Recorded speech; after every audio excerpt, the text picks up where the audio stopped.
आशा करता हूं आप सब बहुत अच्छे होंगे। मेरा नाम है सिद्धांत अग्निहोत्री। स्टडी ग्लोस पे आपका बहुत बहुत स्वागत है। देखिए, ईरान इजराइल जैसे ही वॉर शुरू हो गया, अगेन वर्ल्ड वॉर की बातें। अब आप बोलेंगे सर आपने तो भाई वर्ल्ड वॉर के भद्द पीट दी है। इतने वर्ल्ड वॉर हुआ तो है नहीं भाई। देखो, मुझे भी पता है नहीं हुआ है और नहीं होगा, है ना। बट हमारा काम है आपको नॉलेज देना, ज्ञान देना आपको। तो हम आज इसको एनालाइज करेंगे, क्योंकि अब बातें हो रही हैं कि दुनिया इस बार शामिल हो सकती है। चाइना ने बोला कि इमीडिएट सीज फायर करिए। चलिए एक एक करके बात करते हैं, लेकिन उससे पहले बता दूं कि हमारी जो क्लास है मास्टर चैट जीपीटी की, वो आज से होगी। आज रात 8 बजे से। तो आखिरी दिन है, आप कोर्स को अवेल करिए, आपको बहुत ज्यादा फायदा होगा। 200 रुपए का कोर्स है। तो देखो क्या हुआ ना कि ईरान इजराइल में युद्ध हो गया है, अमेरिका में युद्ध हो गया है। ईरान की टॉप लीडरशिप खत्म हो गई। अली खौमेनी को मार दिया, टॉप लीडरशिप को मार दिया। आईआरजीसी उन्होंने बोला हम बदला लेंगे। तो एक बात तो पक्की है कि भाई यहां जो हम कह रहे थे कि मिलिट्री जो है वो शायद अमेरिका के हिसाब से काम करे, वो नहीं होने वाला, यानी कि ये युद्ध लंबा चलने वाला है।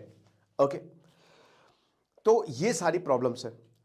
अब क्या है ना कि भाई देखो, जब हम वर्ल्ड वॉर 3 की बात करते हैं तो हम उसी के पर्सपेक्टिव से इस लेक्चर को देखते हैं। तो सबसे पहली प्रॉब्लम, 4 चीजें। First, economic cause, political cause, आपका सोशल कॉज, मिलिट्री कॉज और इमीडिएट कॉज। तो इन पांचों को देखते हैं। तो पहली चीज ये है इकोनॉमिक कॉज। क्या इकोनॉमी, अर्थव्यवस्था एक कारण है? बिल्कुल है। तो इसमें तो हम एक टिक मार्क लगाएंगे। क्यों? ईरान की अर्थव्यवस्था का घधत्ता बैठ गया है और आज से नहीं, बहुत लंबे समय से बैठा है। एक एक करके ईरान के ऊपर सैंक्शंस लगाए गए हैं।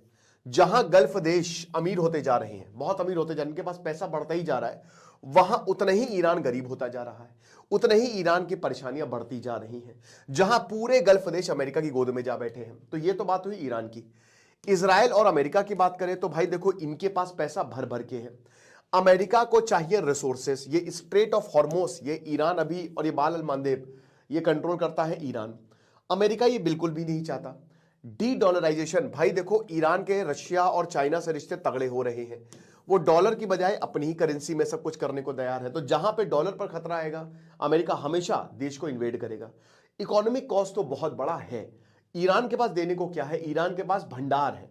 भारत भी ईरान से ट्रेड करता है, उनके तेल खरीदता था, गैस खरीदता था। साथ ही साथ भारत ने चाबहार पोर्ट बनाया है। ईरान, ये जो स्ट्रेट ऑफ हॉर्मोस एरिया है, भारत का भी आधा 50% जो तेल है, एनर्जी है, वो यहीं से आती है। पूरे गल्फ की यहीं से जाती है। इकोनॉमिक कॉस्ट तो एक बहुत बड़ा कारण है, ठीक है। और क्योंकि ईरान की हालत बहुत खराब है और अमेरिका ने ईरान पर हमला कर दिया है, तो प्रॉब्लम हो सकती है। दूसरा दोस्तों, मिलिट्री कॉज। देखिए, वर्ल्ड वॉर होने के लिए यह सबसे बड़ा कारण है और मिलिट्री कॉज में आता है डिफेंस पैक्ट। अब इसमें देखिए, सबसे बड़ा कारण तो यही होता है। तो ये आप इसको बिग क्रॉस करिए, ठीक है। तो पहले हम economic cause, first economic cause है, बिल्कुल है, ये टिक मार्क है। दूसरा, मिलिट्री कॉज है, नहीं है। क्यों नहीं है? चलिए एक एक करके बात करते हैं। पहली बात तो, वर्ल्ड वॉर 1 वर्ल्ड वॉर 2 में क्या हुआ था? वर्ल्ड वॉर 1 में आपको मैं एक फन फैक्ट बताता हूं।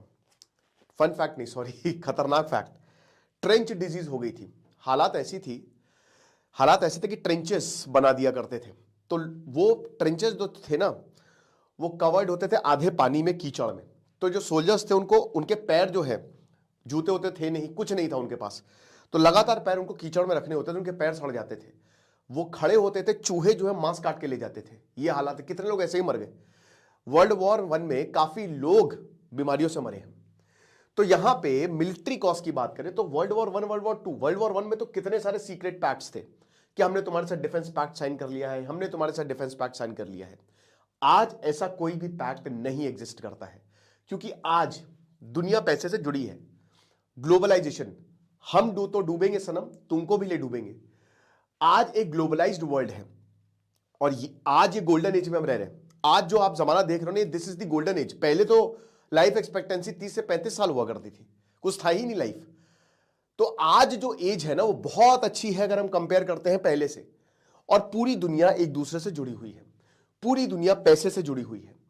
तो पहली बात तो यह है कि कोई भी अपना नुकसान नहीं करेगा। आज जो गल्फ कंट्री पिछले 80 सालों तक एग्जिस्ट भी नहीं करते थे, यूएई बहुत गरीब थे, लेकिन अभी देखिए 1930-40 के बाद से ये सऊदी अरेबिया हो गया, यूएई हो गया, बहुत अमीर हो गया। इनके पास खचा खच पैसा आ गया। भयानक पैसा आ गया है, तो कोई भी इस चीज को खोना नहीं चाहेगा। तो इकोनॉमिक कॉज में ही आ गया, बट अपने पैसे को कोई खोना नहीं चाहेगा। और ना ही किसी देश ने डिफेंस पैक्ट साइन किया है कि अगर तुम पे हमला होगा तो हम आ जाएंगे।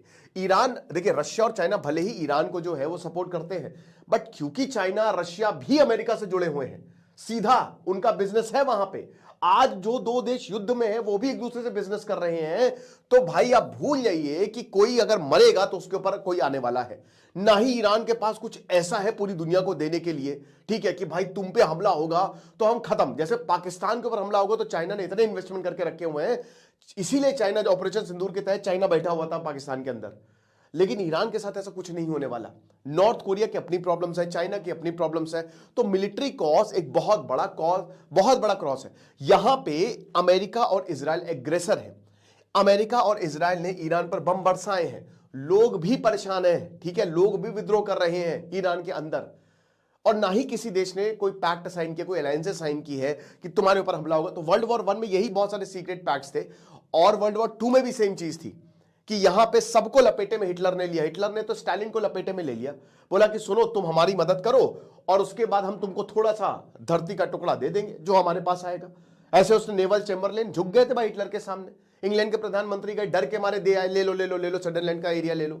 ऐसा नहीं होता भाई, आज ऐसा कुछ भी नहीं है, क्योंकि आज देश ताकतवर हैं। तो मिलिट्री कॉज बहुत ये नहीं है, ठीक है, कि अलायंसेस एग्जिस्ट करते नहीं। और यही सबसे बड़ा कारण होता है, because you are forced to, क्योंकि आज पूरी दुनिया से हर कोई एक दूसरे से जुड़ा है, तो सबके इंटरेस्ट है। चाइना के अच्छे खासा अमेरिका में इंटरेस्ट पड़े हुए हैं, रेयर अर्थ एलिमेंट चाइना बेचता है अमेरिका को, तो वो नहीं होने वाला। क्योंकि अगर हम वर्ल्ड वॉर 3 की बात करते हैं तो 3-4 देश इंपॉर्टेंट है, अमेरिका इंपॉर्टेंट है, रशिया इंपॉर्टेंट है, चाइना इंपॉर्टेंट है।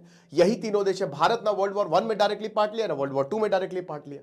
इनडायरेक्टली भाई भारत सबसे बड़ा था, क्योंकि भाई ब्रिटिश लड़ रहा था तो हम भी लड़ रहे थे।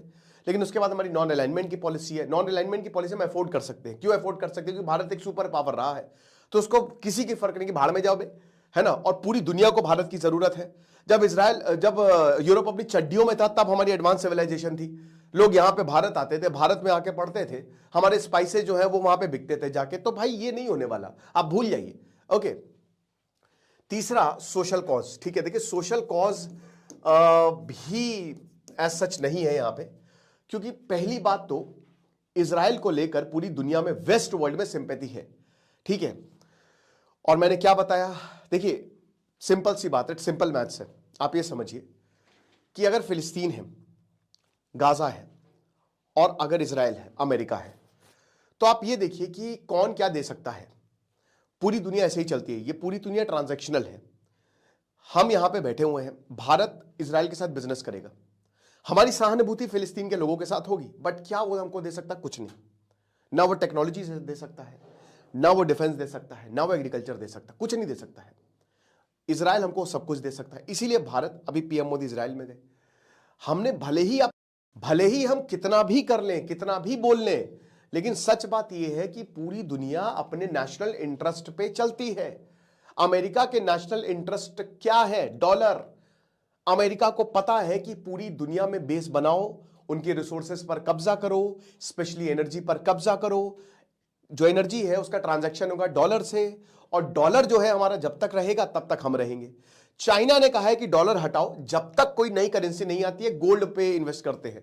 चाइना ने एक नई अपनी करेंसी बना ली है, तो भाई इसीलिए गोल्ड के प्राइसेस उतरे ऊपर जा रहे हैं, है ना, और ये गोल्ड के प्राइसेस ऊपर ही जाएंगे।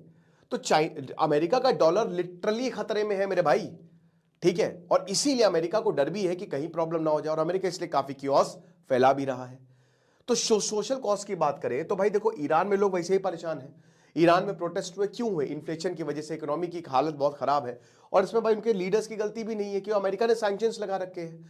आपने इतना कुछ तैयार कर लिया, आपका रेस्टोरेंट है, आपने कबाब बना लिए, बहुत बढ़िया बनाए, मतलब उच्च क्वालिटी के कबाब बनाए आपने कड़ी चावल बना लिया, आपने छोले भटूरे बना लिए, आप क्या कस्टमर ही नहीं आ रहा है?